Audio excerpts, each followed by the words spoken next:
বন্ধুরা, এই সময়ের মধ্যে যদি লঙ্কা গাছে লাগান তাহলে কিন্তু ভরপুর মাত্রায় লঙ্কা পাবেন, ঝুড়ি ঝুড়ি লঙ্কা পাবেন। দেখেন এখানে একদম শুকিয়ে নিয়েছে, একদম খচখচ করছে, দেখেন একদম টনটনা হয়ে শুকিয়ে গেছে 3 দিনের মধ্যেই। তো লঙ্কা গাছ একটা গাছের থেকে আপনারা অতি মাত্রায় কী করে লঙ্কা পাবেন সেটাই এই ভিডিওর মধ্যে আমি সমস্ত কিছু কভার আপ করেছি।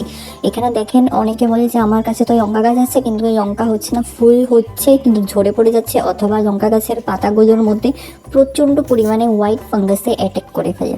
পাতার উপর সাইডে করে না, কিন্তু পাতার পিছন সাইডে প্রচণ্ড রকমের ফাঙ্গাস অ্যাটাকটা হয়ে যায়। তো এখানে দেখতেই পাচ্ছেন প্রচণ্ড ফ্রেশ লঙ্কা, কালো কালো লঙ্কা।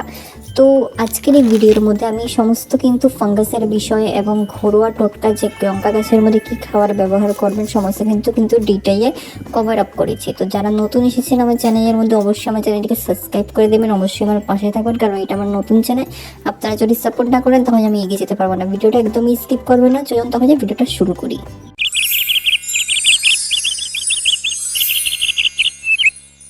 নমস্কার বন্ধুরা, কেমন আছেন সবাই? মিকি মিনিস গার্ডেন্সের মধ্যে আপনাদের সকলকে স্বাগত জানাচ্ছি।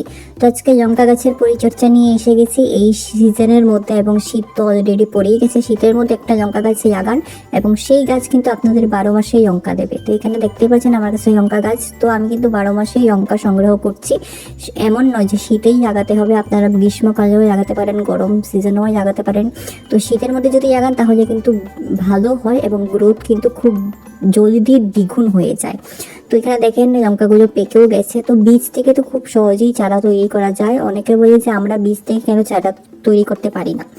আপনারা হয়তো বীজগুলোকে সঠিক প্রসেসে মাটির মধ্যে ফেলেন না, অথবা আপনাদের মাটির মধ্যে কোনো সমস্যা থেকে থাকে কিন্তু বীজ সৃষ্টি গাছ হয় না। তো লঙ্কাগুলো কিন্তু অতিমাত্রায় ফ্রেশ হতে হবে, পুরানো লঙ্কা হলে চলবে না, নাহলে কিন্তু গাছ হবে না। আমি কিন্তু বীজ থেকে লঙ্কা গাছ তৈরি করেছি, সেটাও আমি আপনাদের সঙ্গে ভিডিওর মধ্যে শেয়ার করব। তো এখানে দেখেন সবুজ লঙ্কাও আছে গাছের মধ্যে, এবং কিন্তু এই সিজনে কিন্তু লঙ্কা গাছের মধ্যে সমস্ত পাতাগুলো ঝরে পড়ে যায়। ঝরে পড়ে কিন্তু নতুন নতুন পাতা হয় এবং নতুন নতুন লঙ্কা হয়। অনেকে বলে যে আমার গাছে তো লঙ্কা আছে এবং গাছ আছে কিন্তু পাতা নেই, পাতা ঝরে পড়ে গেছে, গাছটা কি মারা যাচ্ছে? একদমই নয়, কারণ এই সিজনের মধ্যে পাতা পড়ে যায় সমস্ত গাছেরই। নতুন পাতা উগানোর জন্য কিন্তু পুরনো পাতা পড়ে। তো এখানে দেখেন লঙ্কা গাছের মধ্যে একদম ঝাল লঙ্কাগুলো, একদম সবুজ লঙ্কা। অনেকেই জানে না যে সবুজ লঙ্কাও থাকে এবং কালো লঙ্কাও থাকে। আমার কাছে কিন্তু সবুজ লঙ্কাও আছে, কালো লঙ্কাও গাছও আছে।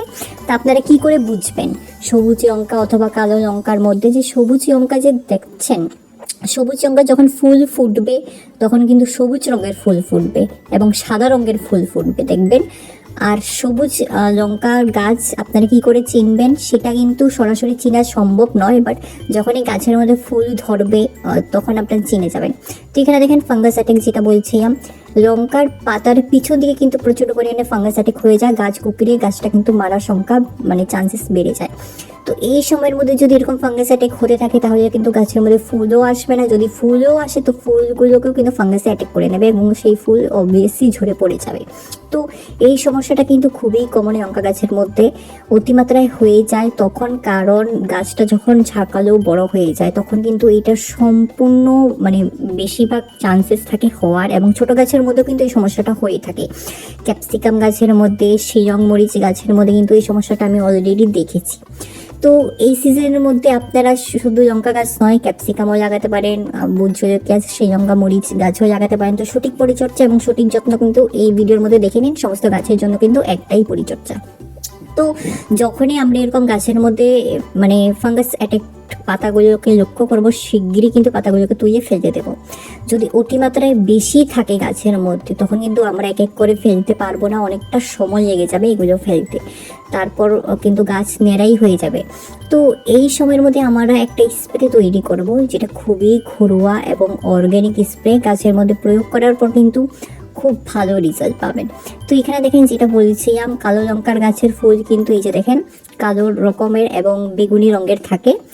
এই যে এরকম যখন বেগুনি রঙের ফুল দেখবেন তাহলে বুঝে যাবেন যে কালো লঙ্কা, এবং পাতাগুলোও কিন্তু কালো থাকে, দেখেন। তো কেনার সময় কিন্তু পাতা কালো থাকে, অবভিয়াসলি কিছু অংশে পাতা কালো থাকে, কিছু অংশে কিন্তু পাতা সবুজও থেকে থাকে। তো এখানে দেখেন এই গাছটা কিন্তু প্রচণ্ড বড় এবং কিন্তু অলরেডি হয়ে যাচ্ছে লঙ্কা ননস্টপ হয়েই যাচ্ছে। তো পাতা দেখেন কিছু কিছু পাতা আছে কুকড়েও গেছে।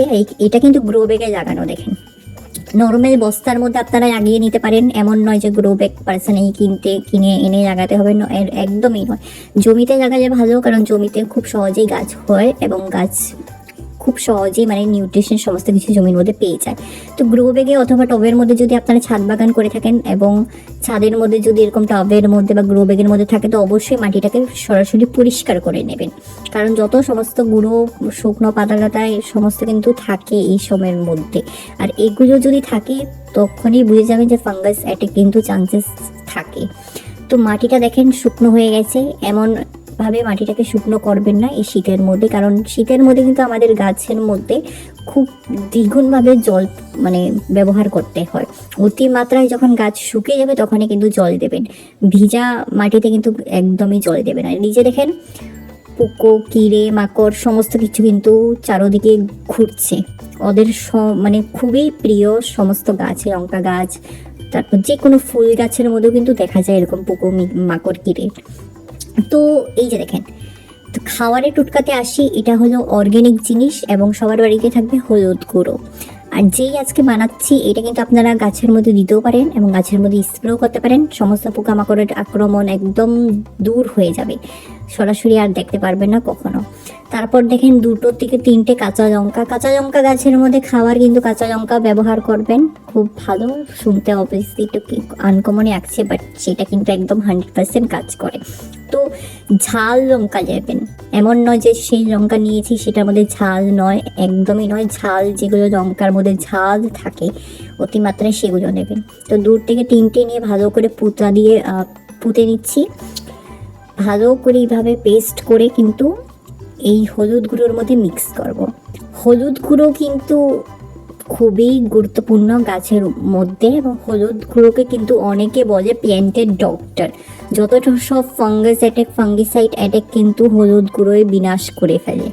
তো বেশি মাত্রায় হলুদ গুঁড়ো নেবেন না, অল্প পরিমাণ নেবেন। আর মরিচগুলোকে ভালো করে এইভাবে ছেঁচে নেবেন। তো এখানে দেখেন ছেঁচা হয়ে গেছে, এগুলোকে তো হাত দিয়ে ধরতে পারবো না, তো একটা চামচের মাধ্যমে উঠিয়ে হলুদ গুঁড়োর সঙ্গে মিশিয়ে নেব। তো এই যে জিনিসটা যেটা আমি এখন বানাতে চলছি এবং বানাচ্ছি, এই জিনিসটা কিন্তু আপনারা অতিমাত্রায় দেবেন না, এবং স্প্রেও যদি করেন অতিমাত্রায় কন্টিনিউস স্প্রে করবেন না, নাহলে খুব মানে গাছ জ্বলিয়ে যাবে, পুড়ে যাবে। তারপর দেখেন এটা কিন্তু খুবই গুরুত্বপূর্ণ আরেকটা জিনিস, রসুনের কোয়া। রসুনের মধ্যে সালফার থাকে, পোকামাকড়ে কিন্তু এই যে দেখছেন জিরে পোকামাকড় শামুক সমস্ত কিছু কিন্তু মাটির দিকে আশেপাশে ঘুরে, তো এগুলো কিন্তু আসে না, কারণ সালফারের গন্ধ ওরা সহ্য করতে পারে না, ওরা দূর দূর থেকে পালাবে। তো 2 থেকে 3টে এবং 4-5টা রসুনের কোয়া নিয়েও সমস্যা নেই, নিয়ে ভালো করে এগুলোকে পেস্ট করে আপনারা স্প্রেও করতে পারেন নর্মাল জলের মধ্যে, অথবা আরেকটা কাজ করতে পারেন, আপনারা এই 3টে বা 4টে রসুনের কোয়া নিয়ে ভালো করে কেটে নেবেন।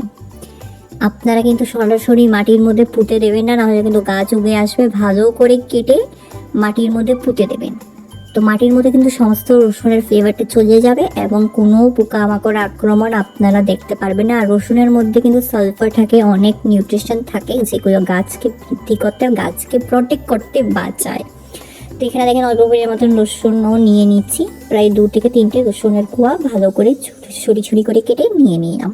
এখন অল্প পরিমাণ মতন জল দেব, জল দিয়ে ভালো করে এটাকে মিক্স করে নেব। গাছের খাওয়ার রেডি হয়ে গেছে। এটা কিন্তু একদম ফাঙ্গিসাইডের কাজ করবে, পোকামাকড়ের আক্রমণ মানে সমস্ত কিছু রোগ এই জিনিসটা, এটা গাছকে খাওয়ারও প্রদান করবে এবং ফাঙ্গিসাইড এবং ফাঙ্গাস ভাইরাস পোকামাকড়ের আক্রমণ, পাতার মধ্যে হোয়াইট ফাঙ্গাস হয়ে যাওয়া, পাতা মরে যাওয়া, কুকড়ে যাওয়া, সমস্ত সমাধানের উপকার শুধু এই একটি জিনিস। তো এখন ভালো করে মিশিয়ে নিলাম। চলুন তাহলে এবার এই জিনিসটা মাটির মধ্যে মিশিয়ে দিই। তো আপনারা বন্ধুরা এই সময়ের মধ্যে বিভিন্ন মানে ফুল গাছ, সিজনের যত সমস্ত সবজি গাছ, ফুল গাছ সমস্ত লাগাতে পারেন, খুব ভালো সিজন। তারপর বন্ধুরা দেখেন আরেকটা জিনিস, জৈব খাবার, এটা খুবই গুরুত্বপূর্ণ লঙ্কা গাছের জন্য। এটা হলো খাবার, আর যেটা জল বানিয়েছি সেটা হলো ফাঙ্গিসাইডের খাবার। তো এই যে জিনিসটা, এটা হলো শুকনো গোবরের খোসা, ভরপুর মাত্রায় পটাশিয়াম, ফসফরাস, নিউট্রিশন থাকে এইটির মধ্যে, যেটা গাছকে বৃদ্ধি করতে এবং গাছের মধ্যে ফ্লাওয়ারিং হতে খুব ভালো সাহায্য করে এবং লঙ্কা ধরতে তো অনেকেই সাহায্য করে। তো এই জিনিসটা আপনারা কিন্তু প্রায় পরিমাণ মতন টাব হিসেবে, গ্রো ব্যাগ হিসেবে 1 2 3 4 চামচ মতন দিয়ে ভালো করে মানে এটাকে কুড়িয়ে দিয়ে মিশিয়ে দেবেন। তারপর যেই ফাঙ্গিসাইডটা বানিয়েছি এটা কিন্তু সরাসরি দেব না, এটা কিন্তু অল্প পরিমাণ মতন নেব। সমস্ত কিছু যদি আমি দিয়ে দিই একসঙ্গে তাহলে কিন্তু গাছ জ্বলে যাবে। তারপর অল্পটুক আমি স্প্রে করব, স্প্রের জন্য রেখে দিয়েছি। আর যেটা নিয়েছি এইটা কিন্তু এখন আমি গাছের মধ্যে দেব, অল্প পরিমাণ মতনই দেবো, বেশি দেবো না, কারণ আমি অলরেডি জল অ্যাড করেছি। আর যেরকম আর স্প্রেটা আমি কীরকম করব সেটা হলো ভালো করে স্প্রের বোতলের মধ্যে সেই জিনিসটা দিয়ে তারপর নর্মাল জল দিয়ে ভালো করে ছেঁকে কিন্তু এই ফাঙ্গিসাইডটা দেবেন স্প্রে বোতলের মধ্যে, না হলে কিন্তু আপনাদের এই স্প্রে বোতল নষ্ট হয়ে যাওয়ার চান্সেস বেশি থাকবে, কাজ করবে না। তারপর নর্মাল জল অ্যাড করে ভালো করে গাছের পাতা আনাচে গুনাচে ভালো করে স্প্রে করবেন এবং এই স্প্রেটা আপনারা সপ্তাহে 3 দিন কন্টিনিউস করবেন, খুব ভালো রেজাল্ট পাবেন, আর কোনো ফাঙ্গাস অ্যাটাক হবে না। বাট এটা কিন্তু লাগাতার 3 দিন করতে হবে। তারপর আবার যখন দেখতে পারবেন 10 দিন 15 দিন, আবার 1 মাস পর পর যদি আপনারা এই স্প্রেটা কন্টিনিউ করেন তাহলে কিন্তু সমস্যা থাকবে না। কোনো লঙ্কা গাছ নয়, কোনো গাছের মধ্যেই পাতা মরনো, পাকা পাতা কুকড়োনো, ফাঙ্গাস অ্যাটাক, পাতা হলুদ হয়ে যাওয়া সমস্যার সমাধানে কিন্তু এই একটা জিনিসই উপকার করবে। তো বন্ধুরা চলুন, যদি আপনাদের ভিডিওগুলো ভালো লেগে থাকে তাহলে অবশ্যই আমার ভিডিওটাকে আপনারা ফলো করবেন অবশ্যই, এবং আপনাদের প্রিয় গার্ডেনিংয়ের ফ্রেন্ডসদের সঙ্গে আমার ভিডিওগুলো শেয়ার করবেন। আর বন্ধুরা এটা আমার নতুন চ্যানেল, অল্প আমার পাশে থাকবে যাতে আমি এগিয়ে যেতে পারি আপনাদের ভালোবাসা নিয়ে। যারা নতুন এসেছেন আমার চ্যানেলের মধ্যে অবশ্যই আমার চ্যানেলটিকে আপনারা সবাই সাবস্ক্রাইব করে দেবেন। তো অল্প আমার পাশে থাকবেন, অল্প আমাকে সাপোর্ট দেবেন আপনারা সবাই। তো চলুন তাহলে পরবর্তীতে নতুন ভিডিও নিয়ে আবার নতুন টিপস অ্যান্ড ট্রিক্স নিয়ে খুব শিগগিরই আসছি। ভালো থাকবেন, সুস্থ থাকবেন, ধন্যবাদ।